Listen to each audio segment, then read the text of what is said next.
अस्सलामुअलैकुम, welcome to my YouTube channel. आज मैं जिस मेडिसिन के बारे में आपको रिव्यू देने जा रहा हूँ वो है कैप्सूल सेंगोबियान। इस वीडियो में आपको डिटेल में कैप्सूल सेंगोबियान के बारे में बताऊंगा कि इसके यूजेस क्या हैं, इसकी कंपोजिशन क्या है, इसके साइड इफ़ेक्ट्स क्या हैं। वीडियो देखने से पहले मेरे यूट्यूब चैनल को सब्सक्राइब करें और बेल आइकन का बटन ज़रूर दबाएँ ताकि हर नई आने वाली वीडियो आप देख सकें। कैप्सूल सेंगोबियान की कंपोजिशन के बारे में आपको बताता हूँ कि इसमें ferrous gluconate, manganese sulphate monohydrate, copper sulphate, vitamin C, folic acid और विटामिन B12 शामिल हैं।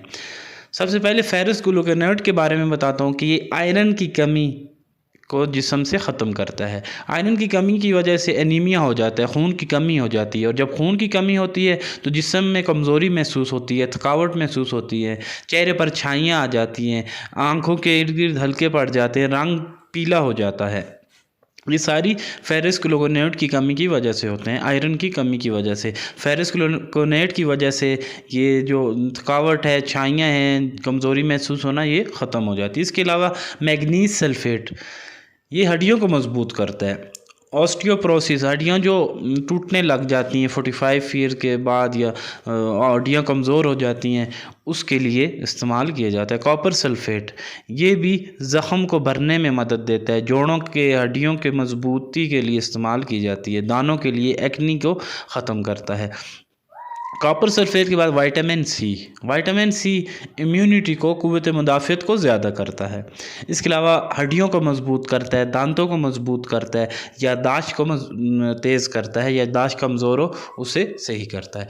इसके बाद है फोलिक एसिड प्रेग्नेंट वोमेन में इस्तेमाल किया जाता है। फोलिक एसिड की कमी की वजह से जो प्रेग्नेंट वोमेन्स होते हैं, जो आगे बच्चा पैदा होने वाला होता है, अगर उसमें फ़ीमेल में अगर माँ में कमी होगी फोलिक एसिड की तो बच्चे में कुछ ना कुछ डिफेक्ट्स आ सकते हैं, ब्रेन के जिस्मानी कुछ माजूरी हो सकती है। फोलिक एसिड उनके लिए इस्तेमाल किया जाता है। इसके अलावा विटामिन B12 ये भी जिस्मानी कमज़ोरी के लिए, हाथ पाँव का सुन्न होना, खून की कमी के लिए इस्तेमाल किया जाता है। ख़ास तौर पर शुगर के मरीज़ों को जो नर्व डैमेज होती है, पट्ठों में कमज़ोरी होती है, पाँव हाथ पाँव सुन्न हो जाते हैं, पाँव में दर्द होता है, उसके लिए इस्तेमाल किया जाता है। अब मैं आपको कैप्सूल सेंगोबियान के ओवरऑल यूजेस के बारे में बताता हूँ कि कैप्सूल सेंगोबियान जो सबसे मेन इसके यूजेस हैं, खून की कमी के लिए इस्तेमाल किया जाता है, एनीमिया के लिए, खून की कमी के लिए कैप्सूल सेंगोबियान बेहतरीन कैप्सूल हैं, डॉक्टर इसे रिकमेंड करते हैं। दांत, हड्डी, मसूड़ों की कमज़ोरी के लिए, अगर दांत कमज़ोर हैं, हड्डियां कमज़ोर हैं, मसूड़ों में इन्फेक्शन है या कमज़ोर हैं, उसके लिए इस्तेमाल किया जाता है। थकावट के लिए, अगर एनीमिया है, खून की कमी है, उसकी वजह से रेड ब्लड सेल कम होते हैं, जिसकी वजह से HB खून की मिकदार कम होती है, और जब खून की मिकदार कम होती है उसकी वजह से जिस्म में थकावट भी होती है, हड्डियों में दर्द भी होता है, रंग भी पीला होता है, बाल भी कमज़ोर होते हैं। तो जब कैप्सूल सेंगोबियान लेंगे उससे खून की कमी, दांत मजबूत होते हैं, हड्डी मजबूत होती है, रंग आपको जो पीलापन होता है वो ख़त्म होता है।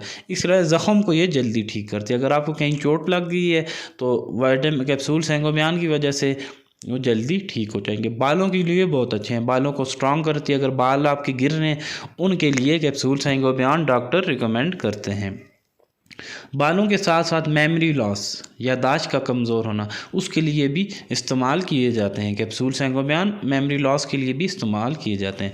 जो विटामिन सी है कैप्सूल सेंगोबियान में, ये इम्यूनिटी को स्ट्रॉन्ग करता है। जब इम्यूनिटी स्ट्रॉन्ग होता है तो इंसान बीमार कम होता है। अगर आपकी इम्यूनिटी वीक है तो कोई भी जरासीम आप पर अटैक करेगा और आप बीमार हो जाएंगे, बुखार हो जाएगा, फ़ौरन उसका बॉडी उसको रिएक्ट नहीं कर सकती, उस जरासीम को किल नहीं कर सकती अगर इम्यूनिटी आपकी कमज़ोर है। तो सेंगोबियान इम्यूनिटी को स्ट्रॉन्ग करता है। प्रेग्नेंट वोमेन में इसे इस्तेमाल किया जाता है, ख़ासतौर पर खून की कमी के लिए, एनीमिया के लिए, फोलिक एसिड की कमी के लिए।